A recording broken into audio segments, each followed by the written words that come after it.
Student आपके 12th physics में total 8 practicals की बात की गई है फिजिक्स प्रैक्टिकल में, जिसमें से पहला एक्सपेरिमेंट है आपका ओम्स लॉ। स्टूडेंट इसका सर्किट डायग्राम बहुत इजी सा सर्किट डायग्राम है, देखो कैसे। मान लो आपके पास ओम्स लॉ में आपको ग्राफ बनाना है V वर्सेस I का या I वर्सेस V का, तो इसके लिए आपको वोल्ट मीटर भी चाहिए और एमीटर भी चाहिए, है ना। तो सर्किट डायग्राम देख कैसे बनाएंगे। ओम्स लॉ किसके क्रॉस वेरीफाई करते हैं सर? एक सर्किट के क्रॉस करते हैं। What is a circuit? Sir circuit है कोई भी एक वायर, इसमें सर हमें वोल्ट मीटर चाहिए होगा। वोल्ट मीटर किसमें जुड़ता है? सीरीज या पैरेलल? इसमें एमीटर चाहिए होगा। सीरीज या पैरेलल? सीरीज। तो सर करंट फ्लो करवाने के लिए एक बैटरी चाहिए, तो सर एक बैटरी हो गई, एक पॉजिटिव एक नेगेटिव। सर सर्किट में करंट फ्लो हो रहा है, तो सर्किट में करंट, बेटा देख ध्यान से, बैटरी का पॉजिटिव एमीटर के पॉजिटिव से जोड़ियो, ये नेगेटिव। अब यहाँ पे एक सर्किट वायर जिसके अक्रॉस तुम्हें ओम्स लॉ वेरीफाई करना है, सर्किट वायर, सर्किट वायर, और यहाँ पे एक वोल्ट मीटर कनेक्ट कर दिया। अब वोल्ट मीटर कैसे कनेक्ट करना है, ध्यान से देख बेटा, ये बेटा वोल्ट मीटर से कैसे कनेक्ट करना है। वोल्ट मीटर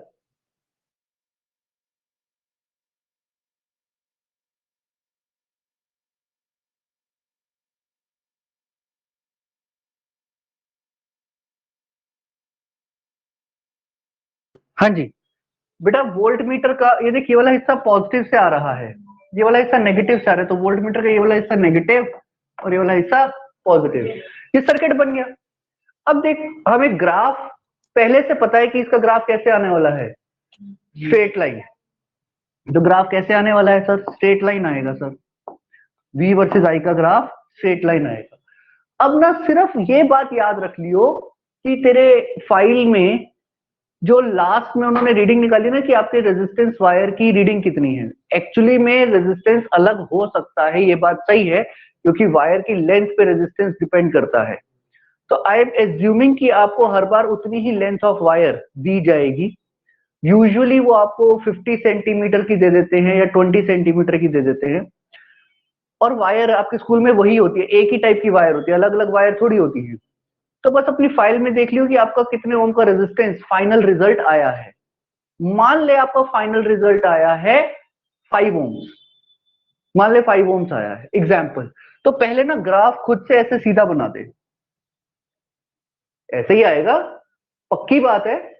और सर इसका स्लोप रेजिस्टेंस देगा, इसका स्लोप रेजिस्टेंस ही देगा, पक्की बात है।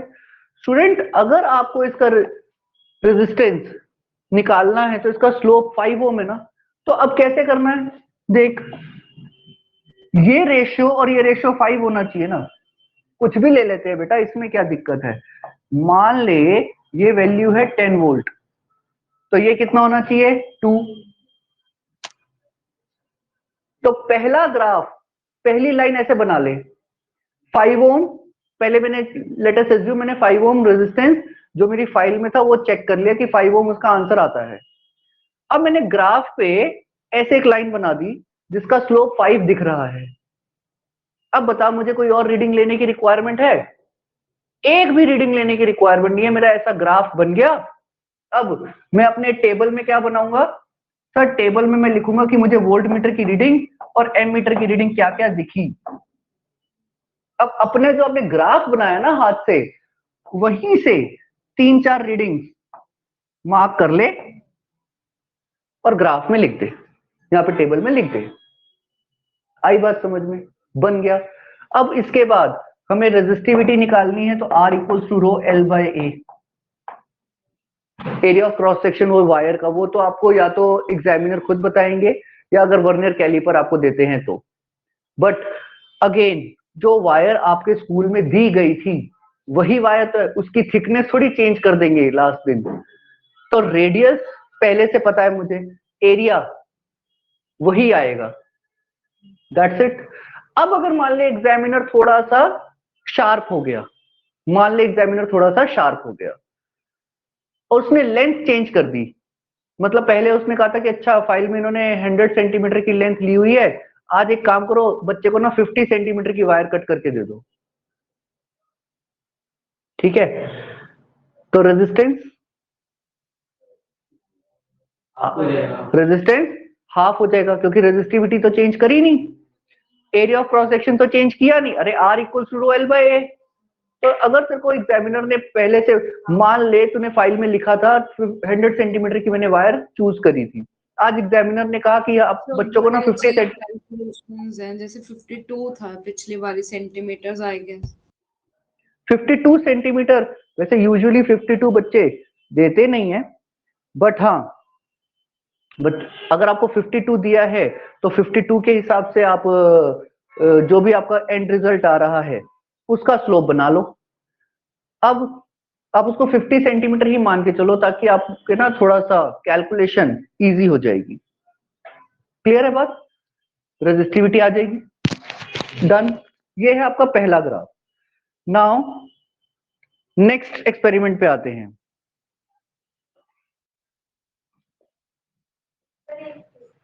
नोट करने कर लो।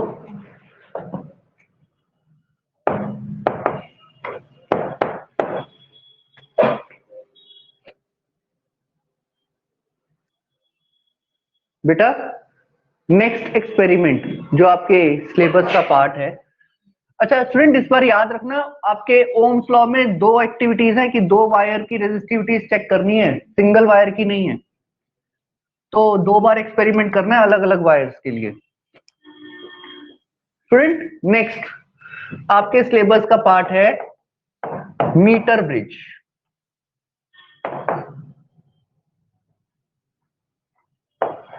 मीटर ब्रिज अगेन आपसे कह रहा है कि अननोन रेजिस्टेंस फाइंड करो, और मीटर ब्रिज का सर्किट डायग्राम देखो कैसा है।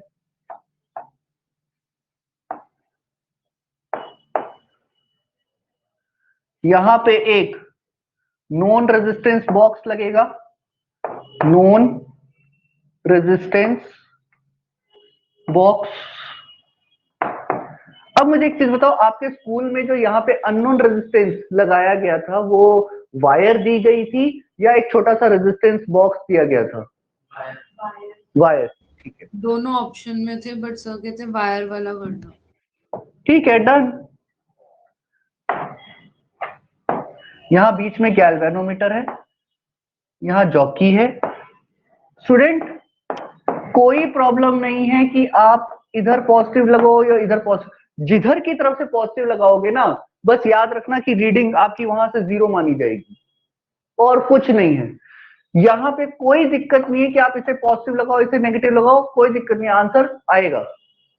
बात सही। अब सोच एक पॉइंट पे जहां पे डिफ्लेक्शन 0 आ जाएगी, अगेन आपके स्कूल में मैं अगर ये एज्यूम करके चलूं कि ओम्स लॉ वाली ही वायर आपको दी गई थी, अगर मैं ये मान के चलूं कि ओम्स लॉ वाली वायर ही दी गई है, वही वायर ली जिसका रेजिस्टेंस 5 ओम है, ठीक। अब उल्टा सोचते हैं, मुझे एग्जामिनर को रीडिंग दिखानी है कि मेरी एक्यूरेट रीडिंग आ रही है कि नहीं आ रही। उल्टा सोचते हैं, ये R1 मान लेते हैं, ये R2 मान लेते हैं, ये L मान लेते हैं और ये 100 माइनस L मान लेते हैं। सर यहाँ पे R1 by R2 should be equals to L by 100 minus L, यही होती है ना। रेजिस्टेंस बॉक्स में से कितने ओम का रेजिस्टेंस निकाला वो तो आपके हाथ में है, 5 निकालो 10 निकालो वो तो आपके हाथ में है। तो मैं एज्यूम कर रहा हूं कि मैंने 20 ओम का रेजिस्टेंस निकाला है, और मैं ऐसा एज्यूम कर रहा हूं कि आपको वही वायर दी गई है जो 5 ओम की रेजिस्टेंस है। तो 20 by 5 should be equal to L by 100 minus L। क्या ये हो गया? तो क्या मुझे दिख गया कि 400 minus 4L equals to L, तो 400 इक्वल्स टू 5L, तो L इक्वल्स टू 80 है ना। तो मुझे पहले से पता है कि ये जॉकी मुझे 80 के आसपास जाके रखनी है, तो नल पॉइंट आ जाएगा। अगर आपके एग्जामिनर आपके सीट पे आके चेक करते हैं आपकी रीडिंग, तब तो आपको 80 पे लाके एक बार सेट करके देखनी है कि हाँ रीडिंग वो चेक कर रहे हैं। लेकिन अगर वो आपकी सीट पे आके चेक नहीं कर रहे हैं रीडिंग्स, तब तो आपके लिए बहुत ही अच्छी बात है। सर मैं कुछ भी वायर अपने मन में रेजिस्टेंस एज्यूम करूंगा, उसकी कैलकुलेशन मैं खुद से करूंगा। मैं कहूंगा जी मुझे वायर जो मिली थी वो आपने 5 ओम की ही दी थी, मुझे जो वायर दी वो आपने 10 ओम की ही दी है। स्टूडेंट जो मैंने यहां से रेजिस्टेंस निकाला वो मैंने 20 ही निकाला है। बिना एक्सपेरिमेंट ऑन किए आप उसकी रीडिंग वहां पे लिख सकते हैं। क्या करते हैं, रीडिंग इसकी कैसे बनाते हैं वो देखो। रीडिंग कैसे बनानी है इसकी, आपको ये अननोन रेजिस्टेंस निकालना है ना, तो नोन वैल्यूज क्या क्या होती हैं, ये वाली, ये वाली और ये 100 माइनस एल वाली। तो ऑब्जर्वेशन में आप क्या लिखोगे, मैंने ऑब्जर्वेशन में इस वैल्यूज को चेंज किया और ये वैल्यूज रखी। मैं आपसे कह रहा हूं कि ना अपनी रफ नोटबुक में, रफ पेपर पे कहीं पे कैलकुलेशन खुद से करना कि ये 5 ओम कांस्टेंट मान लेना, एक बार 20 एज्यूम करना, एक बार मान लो 50 एज्यूम करना। आप ना टेबल पूरा ब्लैंक छोड़ना पहले। टेबल में क्या क्या होगा, resistance box R1 unknown, L 100 minus L और फाइनली R2, यही होता है ना टेबल में। तो पहले ही ना अपने मन में यहाँ पे ना लिख लेना कि 5 5 आया हर बार, हर बार 5 5 5 आया। हर बार मैंने ना R1 लिया, एक बार 20 ओम का, एक बार मैंने लिया लेटर से 30 ओम का, एक बार मैंने लिया 50 ओम का। अब बताओ मैं अगर तुम्हें ये डिजिट भरने के लिए कहूं तो नहीं भर पाओगे। अब बताओ क्या दिक्कत हो गई, खत्म। यही दिया था सर आपने रेजिस्टेंस आपके सिलेबस में। अच्छा हाँ, इसमें एक वाइवा बनता है सर, अगर एक ही तरफ डिफ्लेक्शन आ रही हो हमेशा तो क्या प्रॉब्लम होती है। बेटा अगर हमेशा एक ही तरफ डिफ्लेक्शन आ रही है, मतलब डिफ्लेक्शन कभी राइट और बीच में नल पॉइंट आ ही नहीं रहा, तो प्रॉब्लम ये होती है या तो आपका सर्किट लूज है या तो सर्किट डैमेज है। इसके अलावा और कोई रीजन नहीं है एक ही तरफ डिफ्लेक्शन आने का। मेरी बात क्लियर हो गई, ठीक। चलो, इसी में आपके सीबीएसई सिलेबस में एक और एक्सपेरिमेंट है, वो ये है कि इन दोनों वायर्स को आपको सीरीज, दो वायर्स दी गई सीरीज में, आपको दो वायर्स कनेक्ट करने के लिए कहा गया है सीरीज में। दो वायर, एक तो मैंने मान ली 5 और दूसरे का मन में एज्यूम कर लेता हूं 10, तो सर यहाँ पे 15 आएगा। लो मुझे पहले से पता है। एक बार मैंने यहाँ पे 20 निकाली, 30 निकाली, 50 निकाली।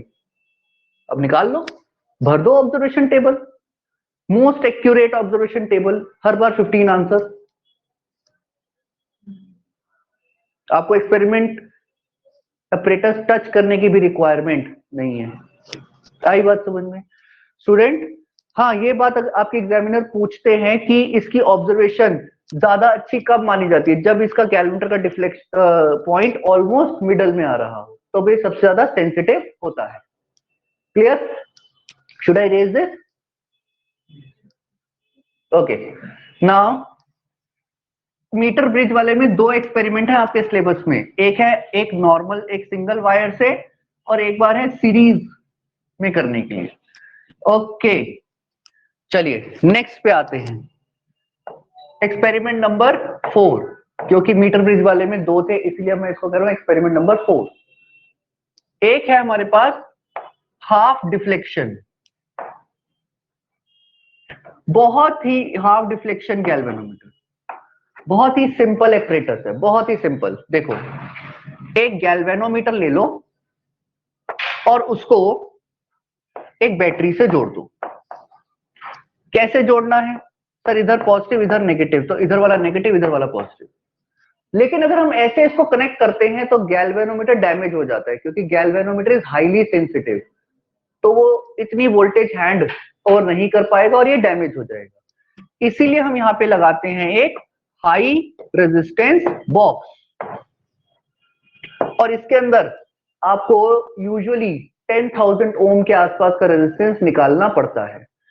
मैं आपको पहले ही बता रहा हूं बेटा, आपके जो लेबोरेटरीज में गैल्वेनोमीटर मिलते हैं ना, उसका नॉर्मली जो रेजिस्टेंस होता है वो नियरली 52 ओम के आसपास होता है, नियरली 52, मतलब 50-55 के बीच में होता है। आपको जो लेबोरेटरीज में थे जब आपने एक्सपेरिमेंट किया था तो कितना रेजिस्टेंस था गैल्वेनोमीटर का, कितनी रीडिंग थी उसकी? बेटा गैल्वेनोमीटर 5 ओम तो हो ही नहीं सकता, बहुत बड़ा, उसके रेजिस्टेंस ज्यादा होता है। तो नॉर्मली जो आपके स्नेहा आपको जो लेबोरेटरी में काम करने के लिए मिला था, आपने फाइल में कितने ओम की रेजिस्टेंस लिखी हुई है गैल्वेनोमीटर की? सर याद नहीं मेरे को, वैसे आपको देख के बताती हूँ अभी, मेरे पास अभी फाइल है नहीं सामने। ओके स्टूडेंट, यूजुअली जो आपके लेबोरेटरीज में अवेलेबल होता है वो 50 से 55 के बीच में होता है गैल्वेनोमीटर का रेजिस्टेंस। आप अपनी फाइल में एक बार चेक कर लें। अब गैल्वेनोमीटर का रेजिस्टेंस, अब देख कैसे किया जाता है इसको।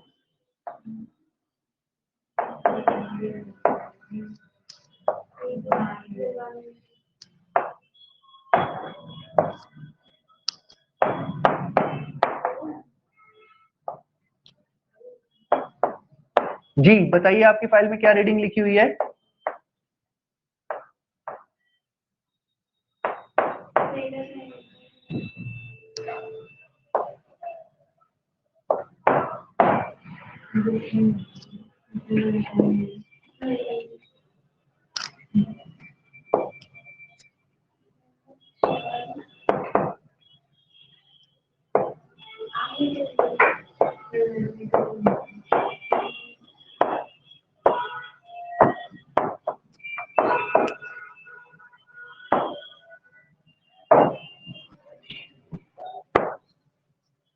हाँ जी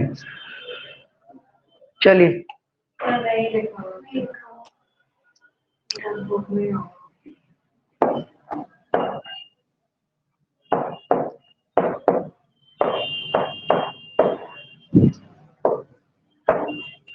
सर हमें तो पीएन जंक्शन का जैसे लाइक बॉक्स ही दिया हुआ जिसमें ऑलरेडी सब कुछ बना, बस वायर्स डालना है। हाँ कोई बात नहीं, गैल्वेनोमीटर का कितना रेजिस्टेंस आपकी फाइल में लिखा हुआ है बस इतना बताओ। नहीं लिखा हुआ। आपको इस एक्सपेरिमेंट में फिगर ऑफ मेरिट निकालनी होती है और गैल्वेनोमीटर का रेजिस्टेंस निकालना होता है। देखो मैं आपको पहले ही बता रहा हूं कि इसके अंदर जो हाई रेजिस्टेंस बॉक्स है वो 10,000 ओम निकालना, ठीक है? मैं पहले ही बता रहा हूं 10,000 निकालना। स्टूडेंट आपके पास गैल्वेनोमीटर का रेजिस्टेंस मैं पहले ही बता रहा हूं अप्रोक्सीमेटली 51 पॉइंट समथिंग 51.7 आता है, क्लोज टू 52 ओम्स। और ये बिल्कुल सिंपल सा सर्किट है, एक सीरीज में हमने रेजिस्टेंस लगाया और गैल्वेनोमीटर ने कुछ डिफ्लेक्शन दिखाई, गैल्वेनोमीटर ने कुछ डिफ्लेक्शन दिखाई, मान लो थीटा दिखाई, एग्जाम्पल 22 की डिफ्लेक्शन दिखाई। अब सोचो मैं इसके साथ एक शंट कर दूं, बेटा शंट का मतलब होता है छोटा रेजिस्टेंस पैरेलल में जोड़ना। करंट कहां से जाना प्रेफर करता है, जहां पे रेजिस्टेंस ज्यादा होता है कि कम होता है? कम होता है। तो यहां पे अगर करंट आ रहा था, करंट आ रहा था, अचानक से आपने उसको शंट दिखा दिया, तो मेजॉरिटी ऑफ द करंट अब शंट में से चला जाएगा। जो करंट पहले आ रहा था, जो सीधा गैल्वेनोमीटर में जा रहा था, आज आपने उसके क्रॉस एक शंट दिखा दिया तो मेजॉरिटी करंट शंट में चला जाएगा और गैल्वेनोमीटर के क्रॉस जो करंट है वो रिड्यूस हो जाएगा। हमें कितना रिड्यूस करना है? सर जितनी डिफ्लेक्शन पहले आ रही थी ना उसकी आधी डिफ्लेक्शन करनी है, 11 करनी है। तो हमें शंट लगाना है ताकि आधा करंट उसमें से जाए, आधा करंट इसमें से जाए। ठीक, तो ये हो गया मेरा सर्किट डायग्राम। अच्छा सर मैं पहले ही बता रहा हूं थीटा 22 के आसपास ही आता है। ठीक, अब सोच सर आपने मुझे बता दिया गैल्वेनोमीटर का रेजिस्टेंस 52 ओम के आसपास आएगा, आपने कह दिया कि ये 10,000 ओम निकालना है, तो शंट निकाल सकते हैं कि कितना हमने शंट लगाया, निकाल लो। अब रिवर्स कैलकुलेशन करो बेटा, यहाँ पे ई का मतलब है बैटरी, और ये मैं पहले ही बता रहा हूं कि ये ई आप लगाते हो 2 वोल्ट पे या 4 वोल्ट पे, इससे ऊपर लगाते ही नहीं। ठीक, अच्छा सर ठीक। अब देखो ये मुझे पता है 52 के आसपास आएगा, ये मुझे पता है 10,000 है, ये मुझे पता है 2 वोल्ट है, ये मुझे पता है 22 है, तो फिगर ऑफ मेरिट आ गई। अब एक रीडिंग तो आ गई, दूसरी रीडिंग भी बनानी है ना मुझे। सर दूसरी रीडिंग भी ऐसे ही बनाते हैं। सर ये मुझे पता है ये 52 ही आएगा, ये तो 52 आएगा। आज मैंने ना यहाँ पे 15,000 ओम निकाल दिया, 15,000 निकाल दिया मान लो, तो ये 15,000 हो गया, तो शंट निकाल लो कैलकुलेशन टेबल में लिखने के लिए कि आपने शंट कितना यूज किया, शंट आ गया। अच्छा अब यहां से गैल्वेनोमीटर का रेजिस्टेंस तो मुझे पता है 52 है, ये मैंने एज्यूम कर लिया 15,000। फिगर ऑफ मेरिट चाहे आप जितने मर्जी केसेस कर लो वो तो उतनी ही रहेगी ना, वो तो उतनी ही रहेगी। तो यहां से डिफ्लेक्शन निकाल लो कितनी आई। अगर मान लो आपके वहां पे एक्सपेरिमेंट नहीं आ रही और आपको रीडिंग एक्यूरेट चाहिए, तो इन्हीं रीडिंग्स को रिवर्स ऑर्डर में अपने रफ पेपर पे सॉल्व करो और फाइनली जो आपके एक्सटर्नल के जो शीट मिलेगी वहां पे जाके वो रीडिंग लिख दो। राइट, आपको एक्सपेरिमेंट ऑन किए बगैर रीडिंग्स आ जाएगी। क्लियर? लिख लिया? मैं इरेज करूं? इरेज कर दूं? करो। नेक्स्ट आपके सिलेबस में इलेक्ट्रॉनिक्स का एक एक्सपेरिमेंट है, experiment number 5, that is PN junction forward bias and reverse bias. Friend आपको पहले से पता है क्या कि नी वोल्टेज कितने पे आती है? फ्रेंड आपके, हाँ जी, नहीं, नी वोल्टेज मतलब जहां पे फॉरवर्ड बायसिंग का करंट करूं तो फॉरवर्ड बायसिंग में करंट ऐसे जाता है जहां पे वाई एक्सिस में करंट होता है और एक्स एक्सिस में वोल्टेज होती है, और यहां पे आप इसे टच करवाते हैं, है ना? बस। अच्छा अब रिवर्स बायसिंग की अगर मैं बात करूं तो रिवर्स बायसिंग में ऐसा ग्राफ बनता है ना, यहाँ पे करंट होता है माइक्रो एम्पियर में और वोल्टेज होती है यहाँ पे। क्या मेरी बात क्लियर है? और यहाँ पे करंट होता है मिली एम्पियर में। यस और नो? यस और नो? यही होता है क्या? अब सोच, आपकी फाइल में बस ये मुझे बता दो कि यहाँ पे आपकी कितनी रीडिंग थी, यहाँ पे और यहाँ पे कितनी रीडिंग थी, बस इतना बता दो। अब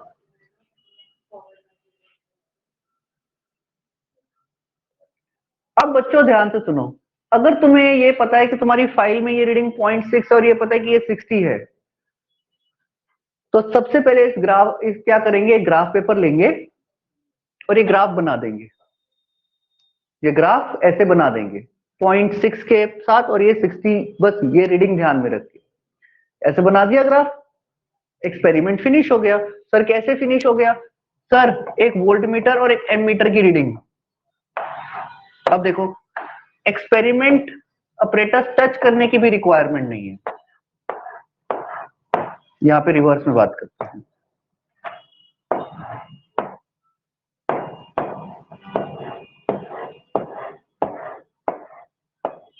ये देखो, पहले ऐसा एक ग्राफ बना दिया मैंने, जो, हाँ ये बात सही है कि यहाँ पे 0.6 को टच करना चाहिए। ठीक, अब आपने जो ग्राफ बनाया उसी ग्राफ पे ही कुछ 8-10 वैल्यूज मार्क कर लो। ये हो गई पहली वैल्यू, ये हो गई दूसरी वैल्यू, ये हो गई तीसरी। ग्राफ की शेप ऐसे ही होनी चाहिए, याद रखना, ग्राफ की शेप वेरी नहीं करोगे आप अपने अकॉर्डिंग। ठीक, सिमिलरली यहां पे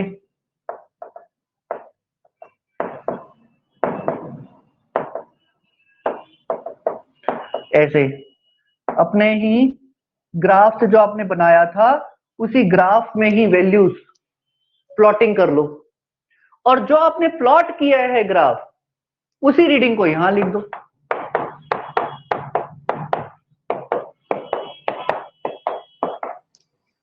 अब बाकी बच्चे क्या करेंगे, पहले ऑपरेटर्स बनाएंगे, उसे रीडिंग लेंगे और फिर उसके बाद ग्राफ बनाएंगे। हो सकता है ग्राफ ऐसा बने, हो सकता है ग्राफ ऐसा ना बने, फिर दोबारा से एक्सपेरिमेंट करेंगे, पैनिक होंगे, अल्टीमेटली आपको स्कोर मिलेगा। अगर ये वाला ग्राफ ऐसा बनेगा तो आपने पहले ही ऐसा बनाया ग्राफ, और वही रीडिंग यहाँ लिख दी कि मेरी तो यही आई थी रीडिंग। आई बात समझ में? और इसका सर्किट बनाना बहुत आसान है।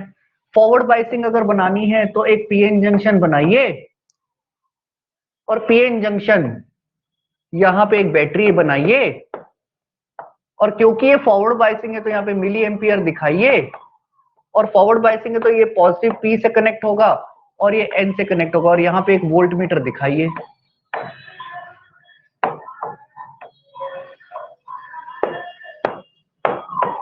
बस डन। रिवर्स बाइसिंग,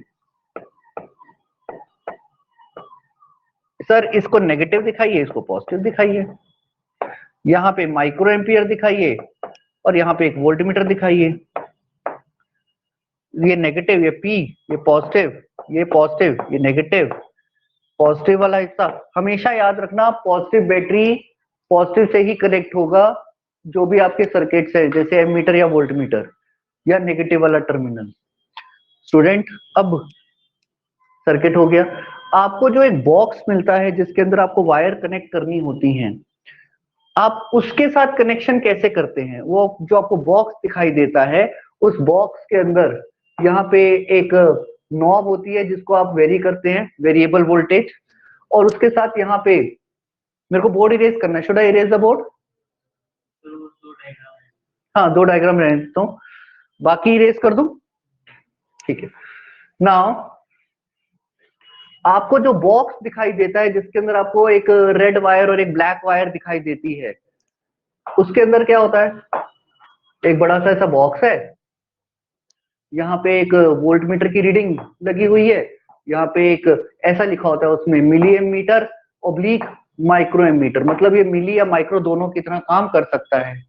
यहाँ पे एक 2 वे स्विच लगा होता है जिसके ऊपर लिखा होता है फॉरवर्ड बाइसिंग, और यहाँ लगा होता है रिवर्स बाइसिंग। एक स्विच, अगर आप फॉरवर्ड बाइसिंग में काम कर रहे हैं तो नॉब ऊपर कर दीजिए, मतलब ये फॉरवर्ड बाइसिंग वाला वोल्ट मीटर बिहेव करेगा और ये एमीटर फॉरवर्ड बाइसिंग वाला करेगा। अगर आप रिवर्स बाइसिंग करें तो इस नॉब को नीचे कर दीजिए, मतलब अब ये रिवर्स बाइसिंग के लिए मेजर करेगा और ये रिवर्स बाइसिंग के लिए करेगा। ठीक। अच्छा, एक होता है आपके यहाँ पे पावर सप्लाई वाला बटन, जिससे आप बटन ऑन ऑफ करते हैं, ऑन ऑफ करते हैं। एक बटन यहाँ पे होता है, ऊपर लिखा होता है 30 micro ampere, sorry 3 milli ampere, और नीचे लिखा होता है 30 माइक्रो एम्पियर। कहने का मतलब यह है कि आप अगर मिली एम्पियर पे उस स्विच को लेके जाएंगे तो ये फॉरवर्ड बाइसिंग की तरह काम करेगा, और नीचे लेके आएंगे तो रिवर्स के लिए, क्योंकि रिवर्स बाइसिंग में करंट कम होता है। वोल्ट मीटर के नीचे से 2 छेद होते हैं, एक पॉजिटिव वाला और एक नेगेटिव वाला। एम मीटर के नीचे 2 छेद होते हैं, एक पॉजिटिव वाला एक नेगेटिव वाला। यहाँ पे एक नॉब होती है वेरिएबल वोल्ट बैटरी के लिए, और यहाँ पे आपके पास सप्लाई होती है, ये पॉजिटिव वाला और ये नेगेटिव वाला। यहाँ पे एक पीएन जंक्शन होता है, ऐसे ऐसे करके। ठीक। अब आप क्या करेंगे? अब हम पहले तो वोल्ट मीटर जोड़ेंगे हमेशा। बैटरी का पॉजिटिव वोल्ट मीटर के पॉजिटिव से जोड़ दो, बैटरी का नेगेटिव वोल्ट मीटर के नेगेटिव से जोड़ दो। लो, जुड़ गया। सर ये तो हो गया काम। दूसरा काम, सप्लाई का पॉजिटिव वो पीएन जंक्शन के पी वाले हिस्से से जोड़ दो, अगर आप फॉरवर्ड बाइसिंग करने वाले हैं तो। फॉरवर्ड बाइसिंग करने वाले हैं तो इसको जोड़ दो। अब पावर का नेगेटिव वाला हिस्सा एम मीटर के नेगेटिव से जाके जोड़ दो। लो, हाँ सर हो गया। अब सर ये वाला टर्मिनल फ्री पड़ा है, ये वाला टर्मिनल फ्री पड़ा है, इसको आपस में जोड़ दो, सर्किट तैयार हो गया। फॉरवर्ड बाइसिंग रिवर्स करना है तो बस बैटरी के पॉजिटिव को एन से जोड़ देना। आई बात समझ में? रीडिंग आपके सामने तैयार है, क्लियर है बात जी? अब आते हैं एक्सपेरिमेंट नंबर 6 पे।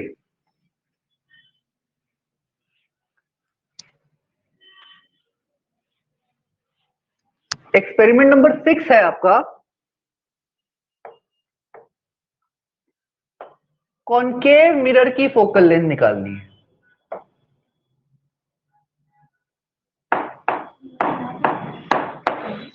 कॉनकेव मिरर की focal length. Friend, concave mirror real image बनाता है। एक केस ऐसा भी होता है जो वर्चुअल इमेज होता है, जब पोल एंड फोकस के बीच में ऑब्जेक्ट होता है। वो केस हम स्टडी कर ही नहीं सकते क्योंकि virtual images can not be taken on the screen, तो हम लोग रियल इमेजेस ही ले सकते हैं। अब स्टूडेंट, आप लोगों के जो स्कूल में मिरर्स मिलते हैं उसकी यूजुअली जो फोकल लेंथ होती है वो 10 सेंटीमीटर होती है, 15 होती है या 20 होती है। मतलब 15, 20 या 18 के आसपास कभी कभी आपको दिख जाती है। आप लोगों के स्कूल में जो मिरर उन्होंने आपको दिए, अब वो लास्ट मोमेंट पे मिरर तो चेंज करेंगे नहीं। बस मुझे ये बता दो आपकी फाइल में कितने फोकल लेंथ वाली मिरर उन्होंने यूज करी थी। 15 वाली, चलो ठीक है, डन। अदरवाइज मैं कहता हूं अगर उन्होंने लास्ट मोमेंट पे चेंज कर भी दी मान लो, तो भी उस मिरर को एक लाइट के सामने रखना और जहां पे पेपर पे इमेज आ रही हो अपने फ्रेंड को कहना कि यहां से यहां तक का स्केल बता दे कितनी डिस्टेंस पे। वो 10, 15 या 20 के बीच में ही कहीं कहीं पे आता है। यूजुअली 18 आ सकता है या 20 आ सकता है, क्योंकि मार्केट में हमारे पास जो इजीली अवेलेबल फोकल लेंथ वाले कॉनकेव मिरर है वो 10, 15 और 20 वाले ही हैं। अब आपके स्कूल में 15 सेंटीमीटर वाला यूज किया गया था, ठीक है। अब सोच, ये आपका एक ऑप्टिकल बेंच है, ठीक। यहां पे एक कॉनकेव मिरर लाके फिट कर दो, ठीक है सर। अब सर ये बहुत बड़ी प्रॉब्लम होती है हमें कि वो पैरालेक्स रिमूव ही नहीं होता और हमें रीडिंग ही नहीं आती, और मैं कह रहा हूं कि बिना अपरेटस टच किए रीडिंग लानी है। कैसे सर? क्या हमें ये पता है कि 1/f equals to 1/v plus 1/u होता है? कंफर्म? कंफर्म। क्या मुझे ये भी पता है कि मेरा जो आंसर आने वाला है वो 15 सेंटीमीटर ही आने वाला है? कंफर्म है सर, कंफर्म है।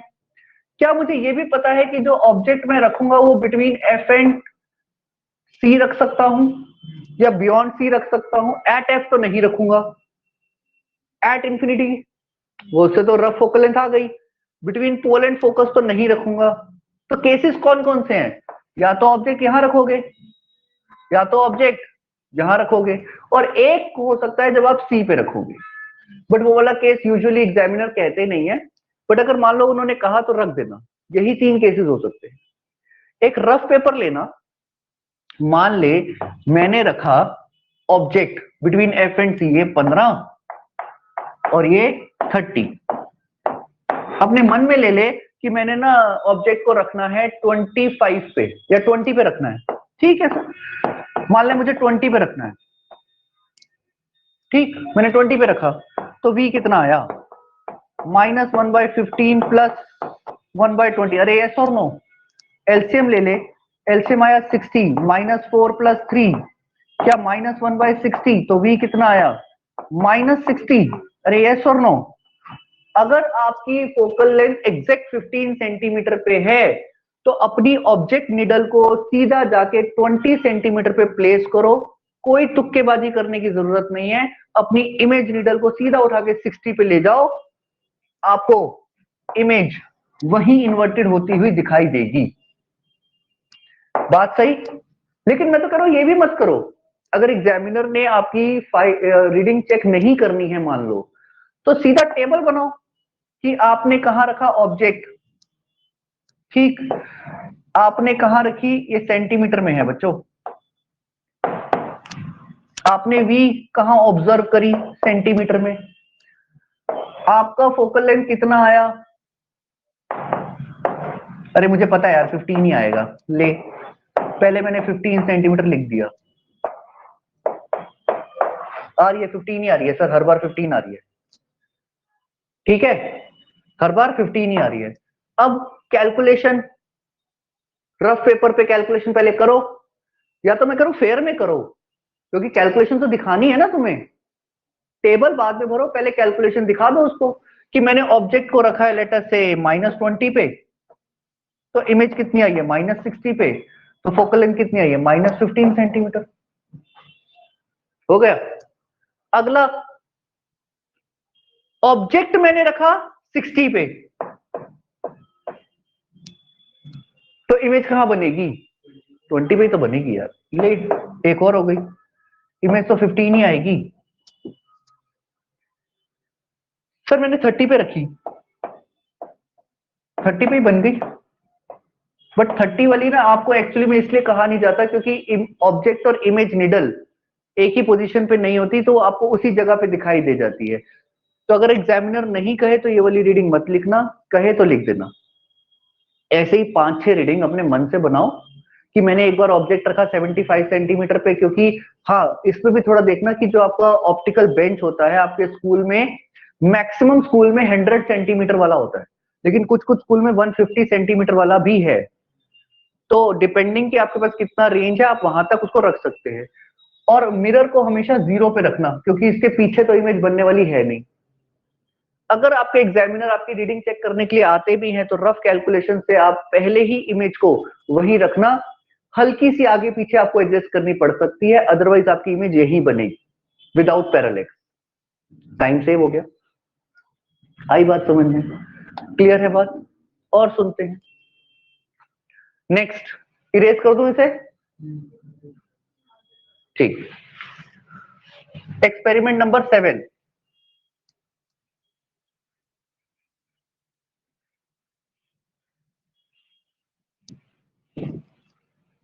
एक्सपेरिमेंट नंबर 7 जहां पे है कि focal length of concave lens using convex lens. आपके एग्जामिनर आपसे ये पूछते हैं कि आपको कॉनकेव लेंस की फोकल लेंथ निकालनी है, then why you need to use convex lens. उसकी रिक्वायरमेंट क्या है? बिना कन्वेक्स लेंस के नहीं हो सकता है ये? सर नहीं हो सकता। क्यों नहीं हो सकता? क्योंकि सर कॉनकेव लेंस हमेशा वर्चुअल इमेजेस बनाते हैं। कॉनकेव लेंस अगर वर्चुअल इमेजेस बनाते हैं which can not be obtained on the screen, इसीलिए हमें कन्वेक्स लेंस की रिक्वायरमेंट है। अच्छा सर, अब करेंगे कैसे? एक ऑप्टिकल बेंच लेंगे स्टूडेंट, यहां पे हम एक कॉन्वेक्स लेंस लगा देते हैं। एक हमने कॉन्वेक्स लेंस लगा दिया, ठीक। अगेन आपने जो कॉन्वेक्स लेंस लिया था उसकी फोकल लेंथ कितनी थी? आपने जो कॉन्वेक्स लेंस लेबोरेटरी में यूज किया था उसकी फोकल लेंथ कितनी थी? बस 15 थी। अच्छा ठीक है, डन। आपने जो लिया था 15 सेंटीमीटर वाला लिया था, ठीक है, मान लेते हैं। तो 15 सेंटीमीटर वाला अगर नहीं भी पता चल रहा है ना, तो कॉन्वेक्स लेंस को अगेन लाइट के सामने रखो, यहां से रेज आएंगी और कॉपी पे एक इमेज बनेगी, अप्रोक्सीमेट वहां से आप पता कर सकते हैं। मार्केट में अगेन 15, 20, 10 यही यूजुअली अवेलेबल है, ठीक है। तो फिर मैं वही कहानी करूंगा कि मेरे को इसकी फोकल लेंथ अगर जाननी है तो मैं क्यों तुक्केबाजी करूं? अगर मेरे को पता है कि मेरी लेबोरेटरी में 15 सेंटीमीटर वाला ही है, तो 15 का डबल हो गया 30। अरे यहां से यहां तक हो गया 30। अरे यस और नो? तो मुझे पता है कि अगर या तो मैं ऑब्जेक्ट बिटवीन एफ एंड सी रखूंगा या बियॉन्ड सी रखूंगा, यही तो हो सकता है। फिर एक पहले टेबल बना लेते हैं। तो मैंने object for convex lens, for convex, V for convex, ठीक। पहले कन्वेक्स के लिए हमने, और इसकी फोकल लेंथ फॉर कॉन्वेक्स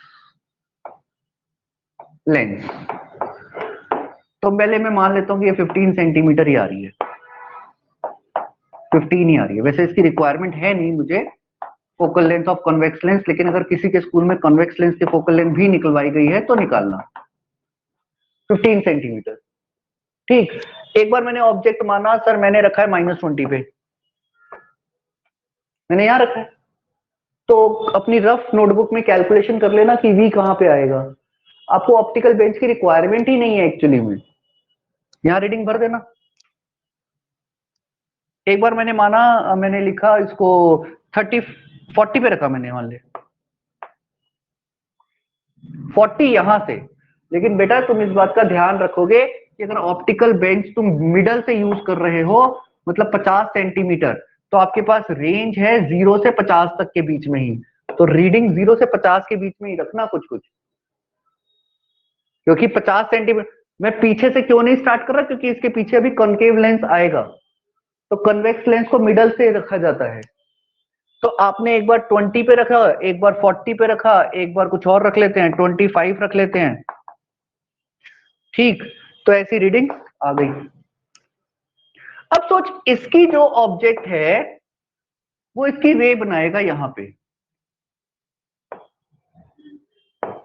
ये कॉन्वेक्स लेंस के लिए जो इमेज बनाएगा वो यहां बनाएगा। मेरी बात समझ आ रही है? यहां तक इमेज बन रही है, ये वी जो आप निकाल रहे हैं ये ठीक। अब आपका जो कॉनकेव लेंस आप लगाएंगे, जो आप कॉनकेव लेंस लगाएंगे वो यहां लगाएंगे, कहीं यहां लगाएंगे, और कोई बात नहीं, कोई बात नहीं। कॉनकेव लेंस जिनके स्कूल में करवाया उनके बताया, कॉनकेव लेंस रेस को डाइवर्ज करवाता है, कन्वर्ज नहीं करवाता, डाइवर्ज करवाता है। तो रेस और दूर जाके मिलेंगी, इधर जाके मिलेंगी, इधर। तो उसके लिए ये ऑब्जेक्ट की तरह बिहेव करेगा। तो आप अपनी फाइल में क्या लिखेंगे? Distance between convex lens and concave lens, कुछ भी ले लेते हैं, इसमें क्या है। यहां पे मान लेते हैं 10 सेंटीमीटर मान लेते हैं, या 8 सेंटीमीटर ले लेते हैं, इनके बीच में डिस्टेंस। तो ऑब्जेक्ट फॉर कनकेव लेंस, बेटा object distance for concave lens कितना होगा? ये होगा ना, यहां से यहां तक, यहां से यहां तक मतलब कितना सर? v -8, ये v, ये 8, तो ये डिस्टेंस कितना होगा? v -8। तो यहां से हमेशा v -8 करो। मैंने 8 सेंटीमीटर एज्यूम किया है। अब सर कॉनकेव लेंस की फोकल लेंथ, बेटा आपके जो फाइल में जो भी कॉनकेव लेंस की फोकल लेंथ आपके स्कूल में दी गई है, उस कॉनकेव लेंस की फोकल लेंथ मुझे यहां पे मिलनी चाहिए, वही आनी चाहिए, ठीक। अब अपनी नोटबुक में रिवर्स कैलकुलेशन करो, 1/v - 1/u, और यहाँ पे v फिल करते जाओ। यहाँ पे फिक्स फोकल लेंथ वही आनी चाहिए, और यहाँ पे u v भरते जाओ। v मतलब ये वाली इमेज, यहां से यहां तक। आई बात समझ में? दैट्स इट, क्वेश्चन हो गया। एक्सपेरिमेंट नंबर 8 जो आपके सिलेबस का पार्ट है, मैं इसको इरेज कर दूं। Experiment number 8 prism.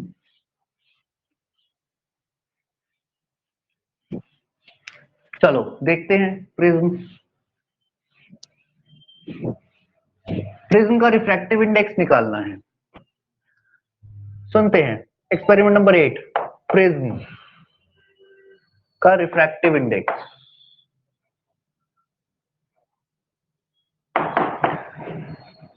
स्टूडेंट मैं पहले ही बता रहा हूं कि प्रिज्म का जो रिफ्रैक्टिव इंडेक्स आएगा वो आएगा 1.5, 1.51 लिख लेना यार, इसमें क्या है, इससे ग्लास का इतना ही होगा, यही आएगा हर बार, यही आएगा आपके पास। क्या यही आएगा हमेशा? अब नाउ आपके पास प्रिज्म का रिफ्रैक्टिव इंडेक्स 1.51 ही आएगा, इसके अलावा तो कुछ आएगा ही नहीं स्टूडेंट। और जो ग्राफ बनेगा वो बनेगा graph between delta and I के बीच में, और वो ग्राफ ऐसा ही बनेगा, और तो कुछ बनेगा ही नहीं, है ना। मैं आपको अभी बता रहा हूं कि ये जो डेल्टा मिनिमम होगा, ये आपके फाइल में 39 डिग्री लिखा हुआ होगा, इतने पे ही आता है, ठीक है। 39 degree minimum angle of deviation आएगा, ये बात भी कंफर्म हो गई।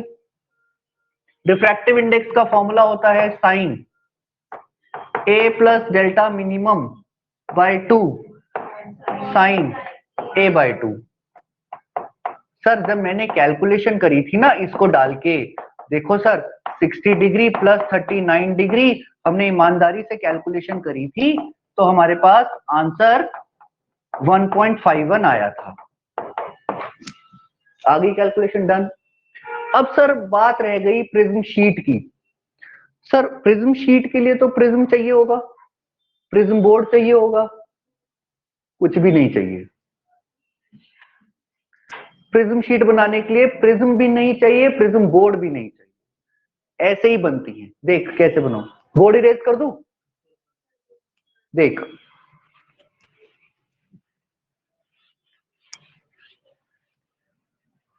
देखो इधर, आपको एक प्लेन, अगर आपसे प्रिज्म शीट नहीं बन रही हो ना तो मैं बताया, तो आपको एक प्लेन शीट मिलेगी और एक शीट पे एग्जामिनर आपसे 3 डायग्राम बनवाते हैं।